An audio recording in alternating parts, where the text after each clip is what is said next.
Viewers అందరికీ happy Diwali. Video ending వరకు చూడండి. ఒక సర్ప్రైజ్ అయితే ఉంది.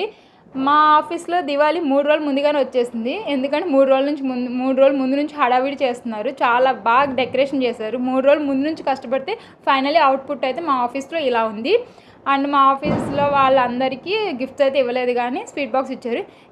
అందులో ఏం స్వీట్స్ ఉన్నాయని చెప్పి నేను ఎగ్జైటింగ్గా ఓపెన్ చేస్తే అంతే, మా టీంలో వాళ్ళు అందులోనే 3 స్వీట్స్ అయితే లేపేశారు. సో ఈవినింగ్ పూజ వరకు అయితే ఉండమన్నారు, కానీ పూజ ఇంకా స్టార్ట్ అవ్వలేదని చెప్పి లేట్ అయిపోతుందని లాగౌట్ అయిపోయి వచ్చేసాం.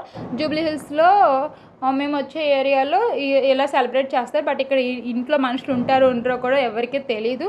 ఇక్కడ ఇంట్లో వర్క్ చేసే వాళ్ళు మాత్రమే ఇక్కడ సెలబ్రేట్ చేస్తారనమాట, సెలబ్రేషన్ చేసుకుంటారు. ఇంకంతే. ఇంటి ఓనర్స్ అయితే అసలు ఎవరు కనిపించరు. పేరుకే ఇల్లు జూబ్లీ హిల్స్లో, అంతే చెప్పుకోవడానికి మాత్రమే. అండ్ ఇక్కడ అల్లు అర్జున్ వాళ్ళ ఇంటి దగ్గరికి కూడా వెళ్ళాము. బట్ అక్కడైతే ఎటువంటి సెలబ్రేషన్ లేదు. బికాజ్ రీసెంట్గానే వాళ్ళ నాన్నమ్మగారు చనిపోయారు కాబట్టి అందుకని ఎటువంటి సెలబ్రేషన్ లేదు. ఒక లైట్స్ కూడా ఏం పెట్టలేదు. అండ్ వీడియో ఎండింగ్లోని ఒక సర్ప్రైజ్ ఉందని చెప్పాను కదా, అది ఏంటంటే ప్రభాస్ వాళ్ళ ఇంటి దగ్గరికి కూడా వెళ్ళి వీడియో తీశాను. వీడియో తీస్తే అక్కడ ఏమీ సెలబ్రేషన్స్ అయితే ఏమీ లేవు, కానీ దీపాలు పెట్టుకున్నారు సింపుల్గా. సో బాగుంది, కానీ ఎవరు లేరు, మనుషులు ఎవరు ఉండట్లేనట్టున్నారు. జస్ట్ దీపాలు అయితే పెట్టారు బయట. Okay bye.